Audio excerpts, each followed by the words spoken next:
This is literally the 10th time I've tried to make this video because I just cannot bring myself to publish what I've said. Um, I just don't want to talk about it, really. Um, but I have a greater frustration that there are some things, a few things that most people just don't get. And somehow I want to um, I don't want to be the person to teach these things. It's just that it's uh, it is a requirement. It is a requirement in this path that I've entered into in exploring the different ideas people have to raise consciousness of humanity. This is I want to do a recap on kind of like where I'm at and how I see the big picture and and there's an obvious barrier for everyone, and so I'm gonna try and make this as short and simple as possible because this topic is there's so many nuances to it, and I could totally get into those nuances. I could totally get into the technical semantic arguments, and I hope that people um, try to do that. I lay awake at night hoping for people to engage in those technical semantic arguments. And trust me, I am the biggest proponent of eliminative materialism. So don't try and be all like, oh, you're not being precise enough with your language. Trust me. Trust me, I could be precise. It's just that I want to present just some basic ideas here, right now. Just some basic ideas to do a general recap on the situation regarding monist politics, or uh, the attempt by people to raise the consciousness of humanity. Okay. So, I want to use a character. Um, One character I've used before is Steve. Everyone knows Steve. Everyone knows that guy. Well, Steve has a wife, and Steve's wife's name is Cheryl, and this is the character I want to talk about. Well, Cheryl has this saying she says from time to time, and this is how it kind of goes. She says, "Wouldn't it be nice?" Or no, she says, "Why can't we all get along? Why can't we all come together and achieve peace and harmony?" Peace and harmony is what Cheryl wants. So there's two things. First of all, there's two things. Just want to make crystal clear about this scenario with this character named Cheryl and her statement, because there are so many people out there like Cheryl who do make that statement. It's a realistic character. Two things I want to make really clear. The first is that Cheryl has this inner desire. She's expressing it. And this inner desire is for peace. For all people to have peace. Even people she doesn't even know. And I'm going to use a word for that inner desire or that characteristic that Cheryl has that she's expressing. The word I'm going to use is empathy. And the reason I'm using the word empathy is because that is empathy. Or at least for someone to have that specific desire for other people, to all those people over there, to have peace, that requires empathy. That is empathy. I'm not gonna go down that rabbit hole right now. Just follow along. Just follow along. The second thing I want to make crystal clear about this scenario, this character, the statement that Cheryl makes, is that it's naive. And the reason it's naive is because Cheryl is asking it in a rhetorical way, like it's a rhetorical question. Why can't we all get along? Like, why can't we grab Chinese food for lunch? But it's not a rhetorical question. It's a serious question with a serious answer. And Cheryl just doesn't know the answer to it. And she lacks some kind of experience or knowledge or education. And it's a naive thing to say. Okay. So now that I've explained the Cheryl character, let's have a dialogue. Let's have a dialogue with Cheryl.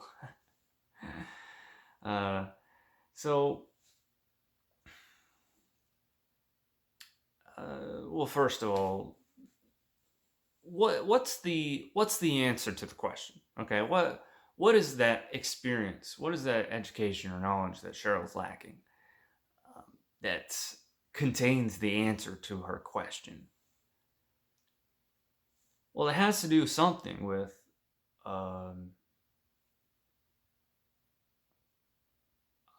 Cheryl's empathy, her characteristic of empathy. The actual answer to the question is that there's differences of opinion. There are different people are different.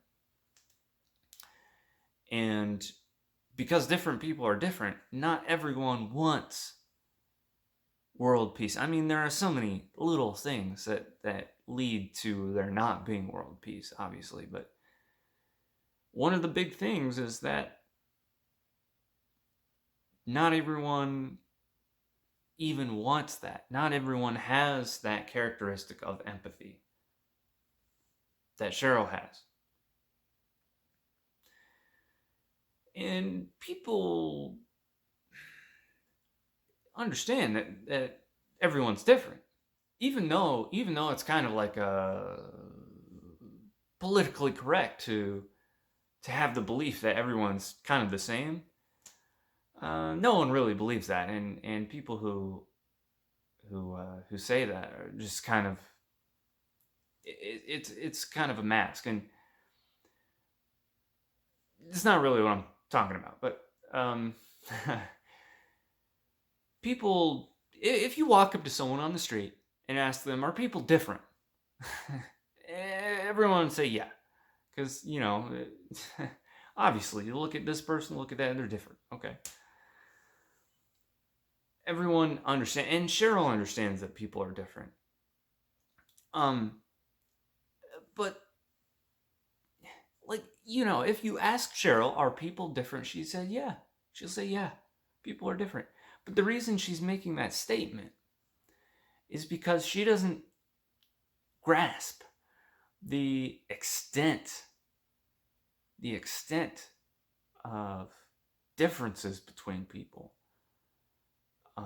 She cannot comprehend how different those people think from her.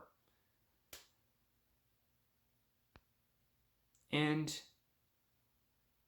so this is kind of one of the issues with the subject. I would say that even though most people, if you ask them, are people different? Most people would say yes, obviously. People are different. But I also think that most people do not grasp the extent to which people are different. Most people do not grasp that there is an incredibly large scale of characteristics of people. Even, among human beings, among human beings, relatively, there are vast differences between people. And I think that most people do not grasp the differences. And on one hand, I am happy that's the case. I am incredibly happy that Cheryl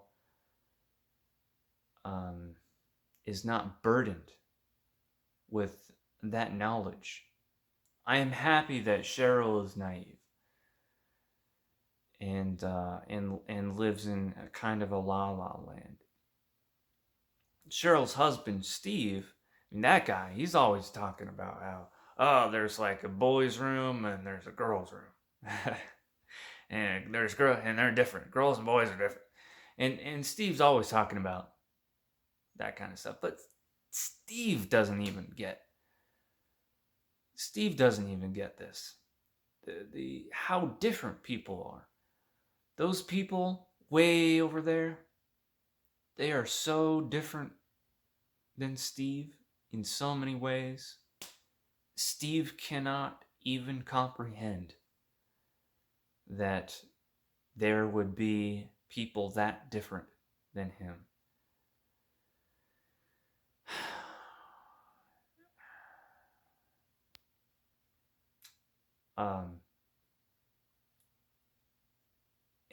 And it is this, what I'm talking about is really, it's esoteric knowledge. It's hidden knowledge.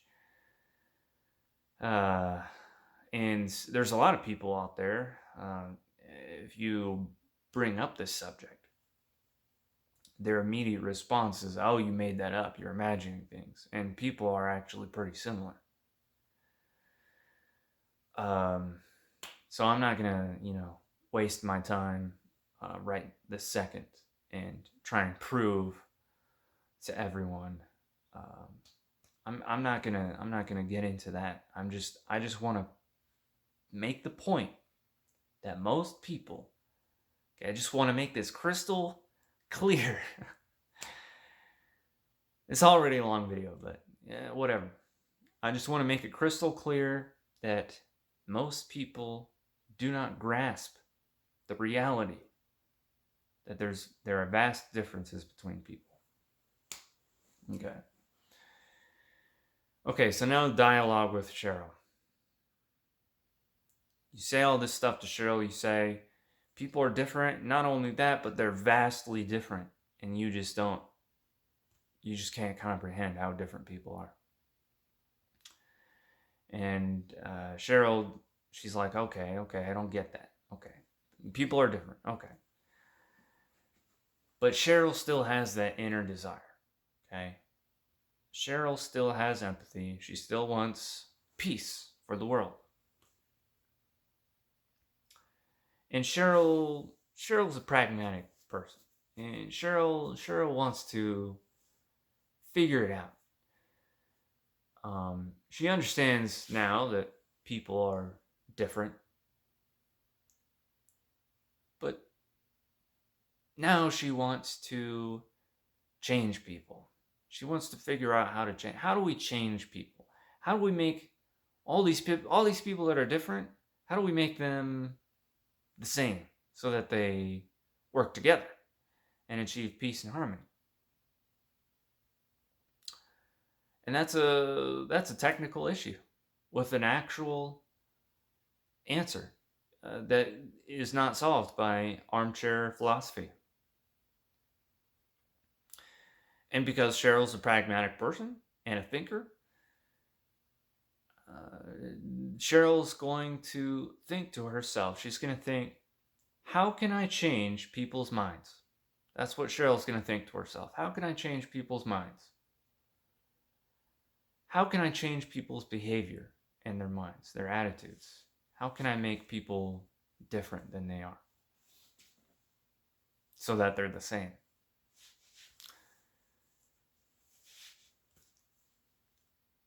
And the first step that Cheryl goes through in her mind is, well, what things cause certain attitudes or behaviors? And there's a word for that. It's psychology. It's the study of trying to figure out what causes certain behaviors and attitudes.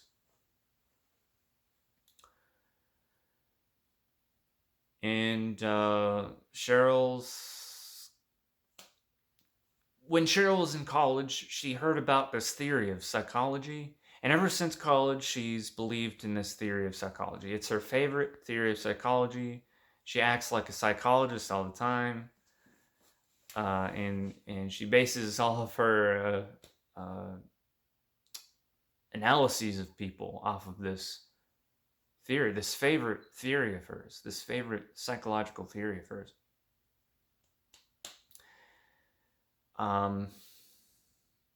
And everyone, and this is how people act.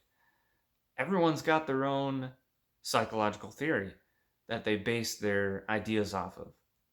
Every time someone mentions something about how can we raise the consciousness of humanity, it's always based off of their favorite psychological theory.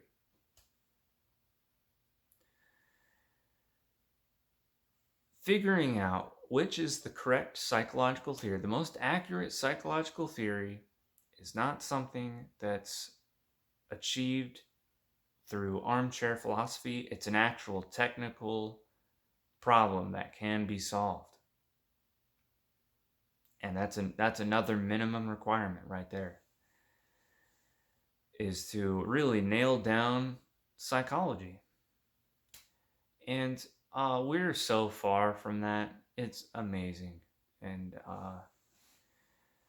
especially today in the postmodern era,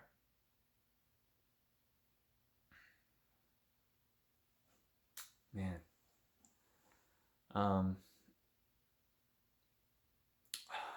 There's that one guy.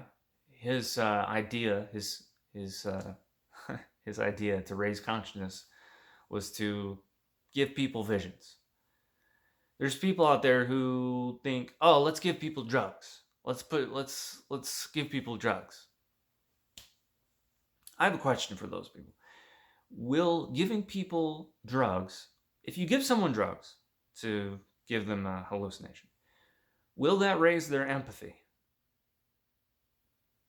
No, it won't. That won't raise their empathy. But some people actually believe that because their favorite psychological theory tells them it does. There's some people out there who think that if we have an authoritarian form of government that micromanages every aspect of everyone's life, that will actually make people have empathy. People actually think that. They're wrong, but people actually think that. Some people think that if you thrust society into pure anarchy, that it will actually increase everyone's empathy. And that is incorrect as well. But some people actually believe that, because their favorite psychological theory tells them it does happen that way. And so on and so forth. And I don't have the perfect psychological theory, but I can take an incredibly wise and neutral position that there are a bunch of different variables. Some of them you can change, and some of them you can't. And I think, it is my opinion, that empathy is one of those variables that you can't change. It's one of those variables you're born with, and it doesn't really change all that much. And none of these systems or none of these things can change someone's empathy, can raise someone's empathy. That's what I think.